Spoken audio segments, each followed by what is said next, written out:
سورج بھی چل رہا ہے، سارے ہی چل رہے ہیں، زمین بھی حرکت میں ہے، سورج بھی حرکت میں ہے، چاند سب حرکت میں، تو تب پھر یہ حرکت اپنی سے باز آئے۔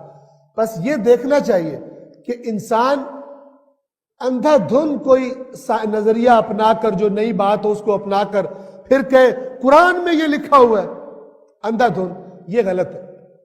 قرآن پر حق ہے، ہو سکتا ہے ایک نظریہ جو آیا ہے وہ غلط ہو اور بعد میں پھر آپ کو خفت اٹھانی پڑے، قرآن سے اس سے کوئی تعلق نہیں۔ آپ نے زبردستی ٹھوسا اس نظریے کو کسی آیت پر تو یہ غلط ہو جائے۔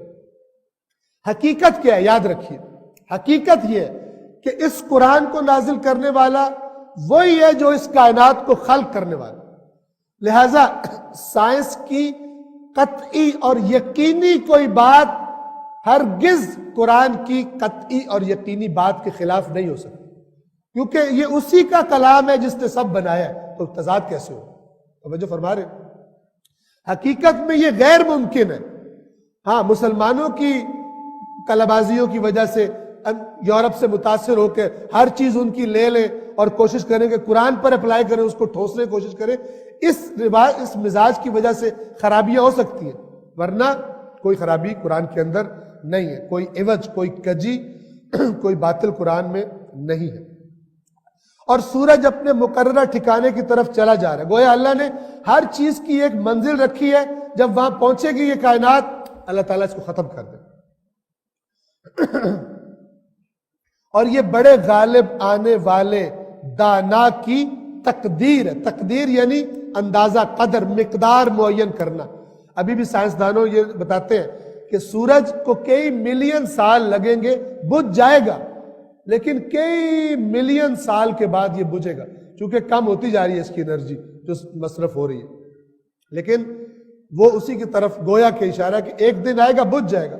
اور وہ قرآن نے کہا ہوا ہے ہم یہ ساری بساط لپیٹ لیں گے، اذا الشمس کورت، جب سورج کو لپیٹ دیا جائے گا، اس کو روشنی اس کی ختم کر دی جائے گی۔ 39 اور چاند کے لیے ہم نے منزلیں مقرر کی ہیں یہاں تک کہ وہ کھجور کی پرانی شاخ کی طرح لوٹ جاتا ہے۔ یہ عرب تو مہینوں کا بھی اندازہ اسی سے لگاتے تھے، چاند اور اس کا بڑھنا، پھر مکمل ہونا اور پھر کم ہو جانا۔ 40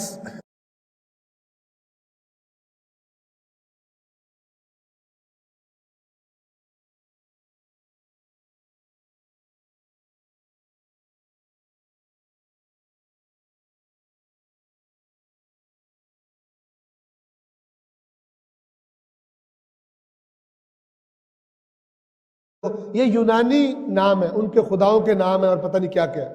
آج مسلمان قسمت کے حال ان میں سے دیکھ رہے ہوتے اور پتہ نہیں کیا کیا کر رہے ہوتے۔ تو یہ جب آئے ادھر سے یہ علوم تو کیا ہوا، ایک ان کا عقیدہ یہ بھی آ گیا کہ زمین سینٹر میں ہے، سورج گھوم رہا ہے۔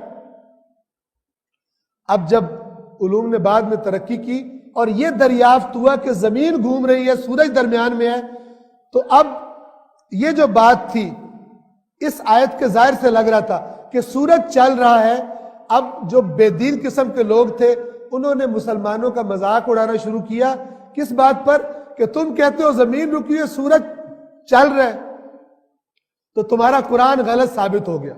حالانکہ قرآن غلط نہیں تھا، وہ اندھی تقلید میں یونانیوں کے علوم سے لیا گیا نظریہ وہ غلط تھا، نہ کہ قرآن غلط تھا۔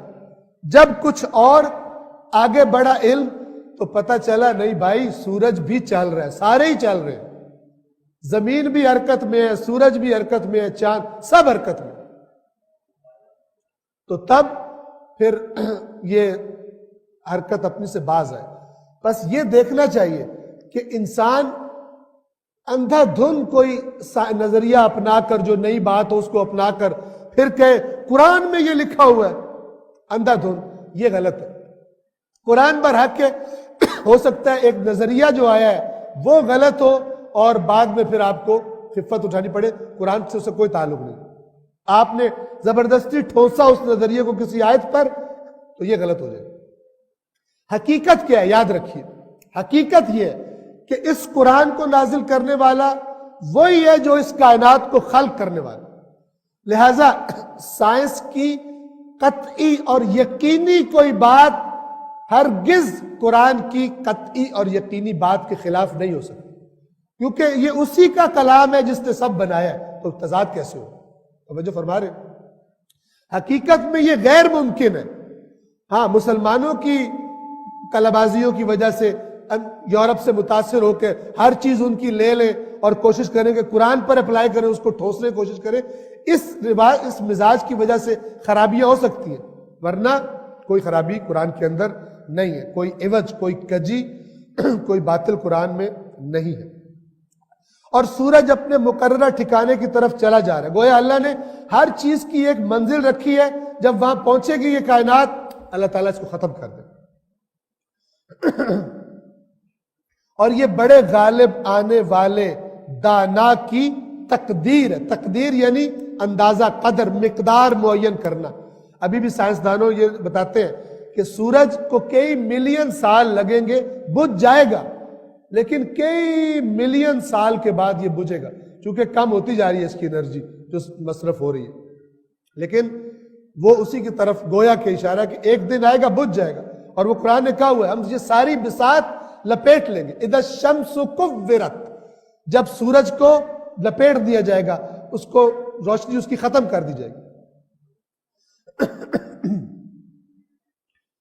39 اور چاند کے لیے ہم نے منزلیں مقرر کی ہیں یہاں تک کہ وہ کھجور کی پرانی شاخ کی طرح لوٹ جاتا ہے. یہ عرب تو مہینوں کا بھی اندازہ اسی سے لگاتے تھے، چاند اور اس کا بڑھنا، پھر مکمل ہونا اور پھر کم ہو جانا.